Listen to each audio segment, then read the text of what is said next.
Welcome back. So we've already looked in the previous video at how you can recognise when your baby's hungry and how you can recognise when your baby's had enough, and just sometimes if the baby, if you're not sure if the baby's had enough, the things that you can maybe do just to stimulate them, just to remind them to continue with that feed, to complete that feed. So moving on, this time what I want to ask you is another question, and I want to say, how many times in a day do you have something to eat or drink?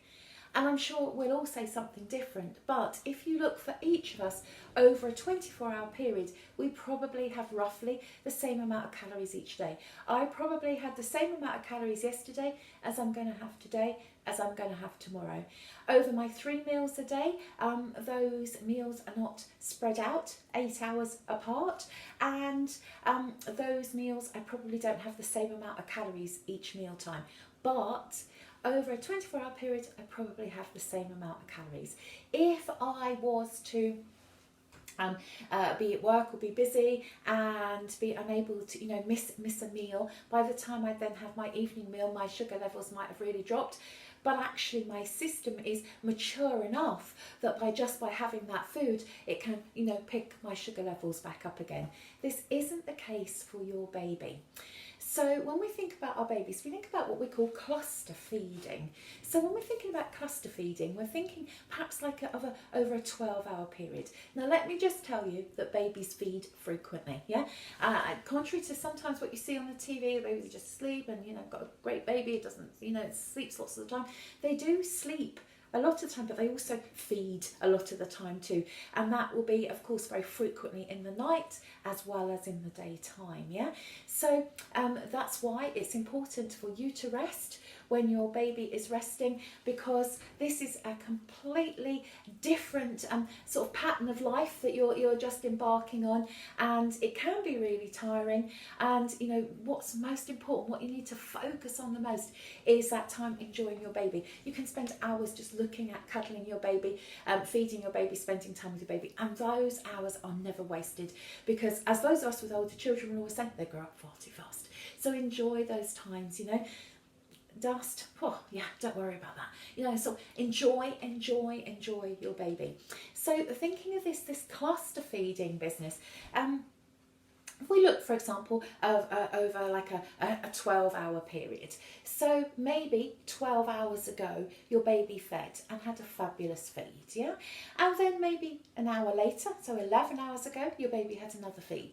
Maybe then 9 hours ago the baby had another feed, maybe 8 hours ago another one, maybe 5 hours ago another one, maybe 4 hours ago another one. And you think to yourself, oh well, that's quite a lot of feeds over that 12-hour period, so that's probably okay. But remember what I said about the plummet in sugar levels, yeah? So if it's been sort of like 4 hours since the last feed, even if the baby has fed really frequently before, I would be waking my baby up for a feed. And a way to do this is to obviously to undress them, or perhaps to change their nappies, whether they need it changing or not. That often wakes them up, reminds them of the job in hand. So that can be a really good thing to do, to sort of just sort of to get them on board and get them feeding for you. So that's I would definitely say to you that it's really, really, really good to make use of maternity support workers, your midwife, your health visiting team, where it comes to advice on feeding after your baby's born, because what I've just talked about is quite generic. It's it's an overview for everybody, of a full-term healthy infant, blah blah blah. But actually, we'll be able to, when we talk to you after your baby is born, adapt things and tailor the advice for you and your baby. And of course, that information that we're giving, tailoring it, it's not just about for you and your baby, it's tailoring it to how many days old the baby is, what you've tried already and all that kind of thing. I have to say to you that infant feeding is always been known, always been reported by mums as being maybe the area where perhaps there's most conflicting advice.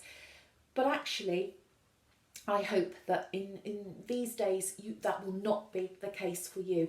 We all have the training that means that we all, under that same umbrella, giving you that same advice. But what will make it different is, the individual needs of you and your baby, and how old your baby is, and what you've tried already in the past. So please, always have that in your head when someone is trying to help you, support you, and give you advice. But the health visiting team, as the babies get older, the midwifery team, and outside agencies as Milk and that kind of other support agencies are absolutely amazing at supporting you with feeding your babies, yeah, and sort of anything that you're concerned about.